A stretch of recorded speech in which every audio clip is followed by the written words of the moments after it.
Welcome back. It's Tuesday, March 28th in the NBA. My three favorite picks are on the way. Let's recap yesterday, but today we have a special guest, long overdue. Get it out, because it's the Brooms. They are back, a 5-0 day yesterday, a massive day for us. Jaden Ivey goes over in assists. Kawhi Leonard goes over in rebounds plus assists. Our Nuggets same game parlay builder kind of cashed at weird value since Joel Embiid does not play, but we added 2 plays in the pinned comment.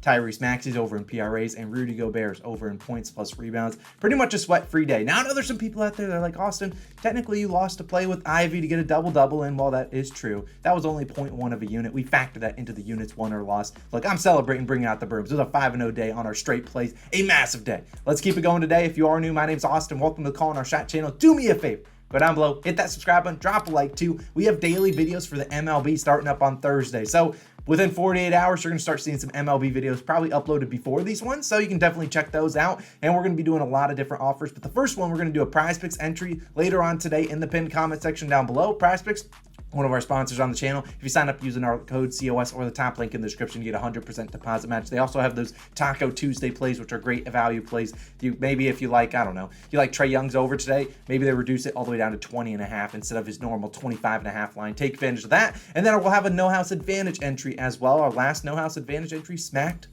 Let's try to do it again. They're giving the great payouts. They updated their user interface, and they're going to have some nerfies and yerfies if you want to bet those coming up in the MLB season. So we'll be taking advantage of No House Advantage, no pun intended. You can also sign up for that using code COS or the link in the description for 100% deposit match up to $100. Either way, let's dive into today's slate. So only like 5 or 6 games. We're going to take it slow, 3 plays. We're going to actually start with an under. Now, normally I don't start with unders because if you would look at the feedback, if I lose an under, I get about 10 times the comments than if I lose an over. But either way, we're going to start with this guy, and it's Desmond Bane. I like his under 24.5 points, minus 120 on FanDuel. I'd also play this at 23.5. I'm hoping that Bane stays under in the 21 to 22 point range. Now, let's talk about him and the Grizzlies, who are going to play at home, and they're going to host the Orlando Magic today. Now, look, Bane, and early on in his career, I haven't really looked at his home road splits. He was great on the road, not as great at home, so hopefully that rings true today. But let's talk about who's on the injury report for the Grizzlies. It's going to be Ja Morant. He is doubtful to play today, and while I can't guarantee that he's guaranteed out, we've seen players that are probable to play, not play, people that are doubtful to play. So while I don't expect Morant to play, there is a world where Morant does suit up, and that would obviously lower Bane's line for probably 20 down to 22.5 or 21.5. But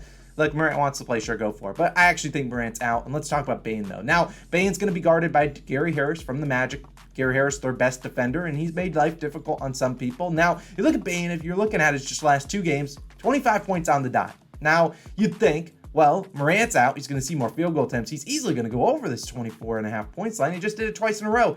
Yeah, I don't necessarily know if that's a guarantee. We saw these last 2 games, Bane shot 10 for 13, 76% from the field, and then another 61% shooting game. So is it realistic to say Bane's due a little bit of regression? He's not a 60% shooter. I mean, he shoots a ton of jump shots. He gets the lane too, but he's shooting a lot of threes, shooting a lot of jump shots. Would it be surprised to see Bane go out there and have a game that he just doesn't knock down shots? No, that's the law of regression. That's going to happen. And we've seen Bane actually not play as well without Ja Morant. He's under this line in 19 of his last 25 games without Ja. That included 8 games just recently in March. All of these 8 in March where he averages 18.9 points per game. Went under this in 6 of those 8. And you see the numbers he put up: 7, 11, 18, 21, 21, 23, 25, and 26. So when he's going over, barely getting over that line, and you can expect, Morant's out. People might expect, Bane's going to shoot so many more times, but also he's going to have to be asked to facilitate some more. Tyus Jones going to come into the starting lineup, but they still need other guys to obtain some of that usage to facilitate, get other guys the basketball. And well, I just don't think Desmond Bane just suddenly gets 25 field goal attempts. I don't think that's the case. We've seen other guys step up. Tyus Jones, but very good without Morant. Dillon Brooks coming off a really bad game. He should play better today. Jaren Jackson Jr. been really on one the past couple weeks, just kind of attacking the hoop and getting to his spots, not settling for a lot of 3-pointers. And also Luke Kennard coming off the bench. They got other guys coming off the bench. So this is a Grizzlies team that's been playing like a 9 to 10 man rotation recently. So Bane's not guaranteed to play, 35, 40 minutes. That's probably not going to happen. You look at this Grizzlies team, they're basically locked in on the 2nd seed. They're like 3.5, 4 games behind the Nuggets for the 1 seed. They're about 2.5, 3 games above the Kings for the 3 seed. So they're kind of locked in here in this spot. We could see them blow out Orlando. That wouldn't be crazy to say. I mean, Orlando has not been the greatest team on the road, and the Grizzlies have been the best home team in the NBA. So we've seen 17 of the last 25 guards with 15 or more shots versus Orlando. also went under this 24.5 points. So guards are shooting a lot, just not hitting the over against Orlando. And I think that you can attack them on the interior. I don't necessarily think Desmond Bane has a big night. I think this line is pretty sharp. Hopefully he stays under this 24.5 points. I had him projected more closer to 22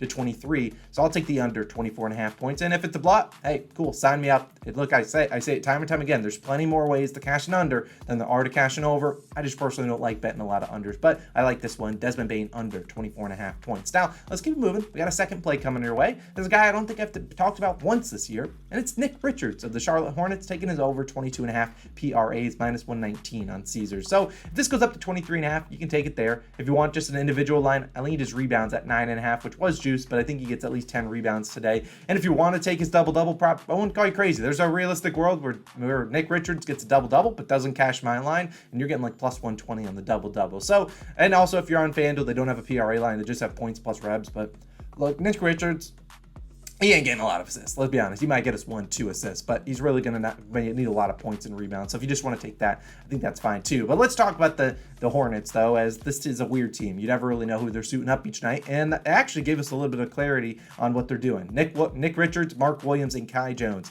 They're three centers, if you will. Kai Jones, pretty small, but he is classified as a center for them. And two of them are going to play each game the rest of the way. One is going to rest. Now, today, Nick Richards, it's his game to play. So is Kai Jones. Mark Williams will actually rest today, and we've seen that's actually perfect for Richards. Now, you look at the last three games, Richards played pretty well. 32, 24, and 22 PRAs, going over in two of his last three. Now, one of those games, he ended with 22 PRAs.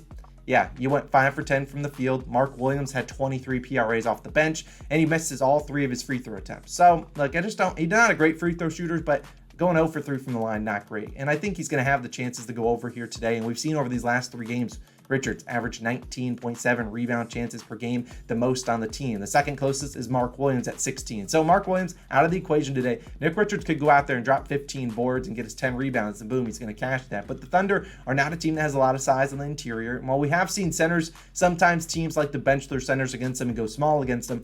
I just don't see the Hornets doing that. I mean, this is a Hornets team that does not care about winning.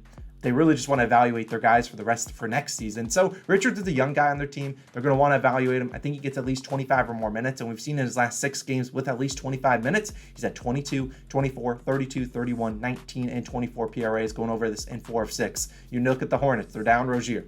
Hayward is doubtful. Oubre might be out today, but even if he does play, he's not a big usage guy in terms of getting rebounds, which is what Richards does. PJ Washington also going to start next to him. Not a big rebound guy, although he has turned it on in the rebound department. I just think Richards is going to step up today. I think he has a pretty decent game. I think he can do it in the points department. He can maybe get into 15 points, but I also think he gets a good amount of rebounds. Maybe chips in 2-3 assists if we're lucky, but at least probably gets at least 1 assist. I'll ride with Richards over 22.5 PRAs. He's a weird one that you probably wouldn't have expected. It's not on your bingo card today, but I really do think Nick Richards has a pretty decent day. We'll take his over 22.5 PRAs as they're on the road in OKC. Now, my third and final play, it is a bankroll builder, although it has a very easy pivot if you don't have the ability to bet same-game parlays or these builders, and it's this one. It's in the Cavaliers versus Hawks game, 3 legs, and it's Trae Young, 25-plus points, Trae Young, 6+ assists, and Darius Garland, 15+ points. Now, the 2 individual legs I like the most, well, this is plus 105 on FanDuel, risking 1 unit to win back 1.05. Now, I originally had my whole write-up typed up for Trae Young's over in points. That's what I was going to take. It was 25.5. It's boosted up to 26.5. And, well, I think that's fine there, too. I think the 25+ is obviously safer, and I really do think the other 2 legs should be able to get it done pretty easily. Now, we think about the Hawks, though. They're at home taking on the Cavaliers, and Trae and the Hawks must-win mode. I mean, they are the 8 seed. They're going to make the play-in game at the worst, but they're the 8 seed, and they're tied with the Raptors, who are the 9 seed. They just own the tiebreaker there. So, 1 loss, and they're dropping below Toronto, and the Hawks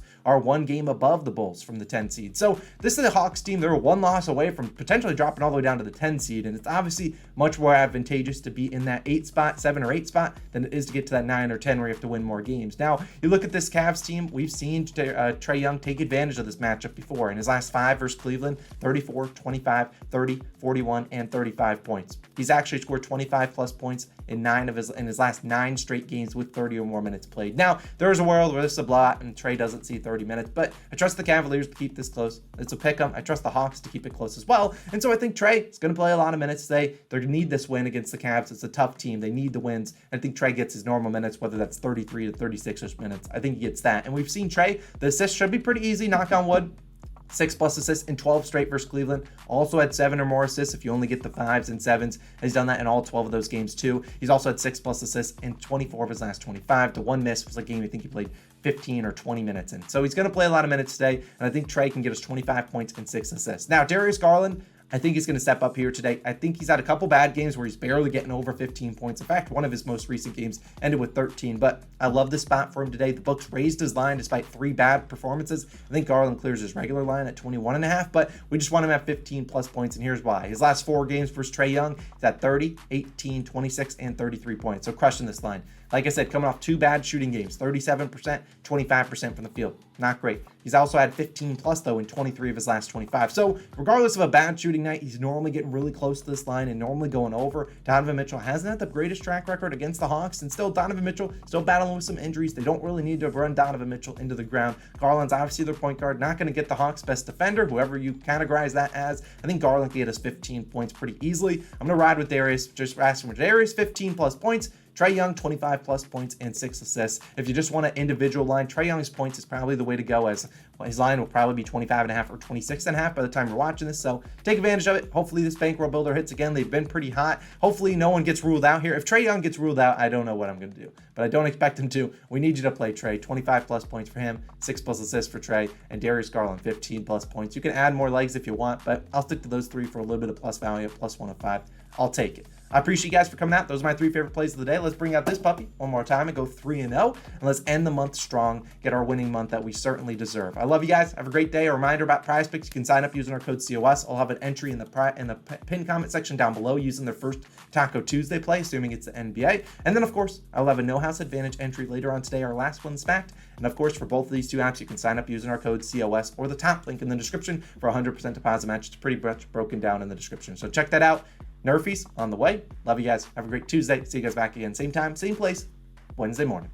Peace out.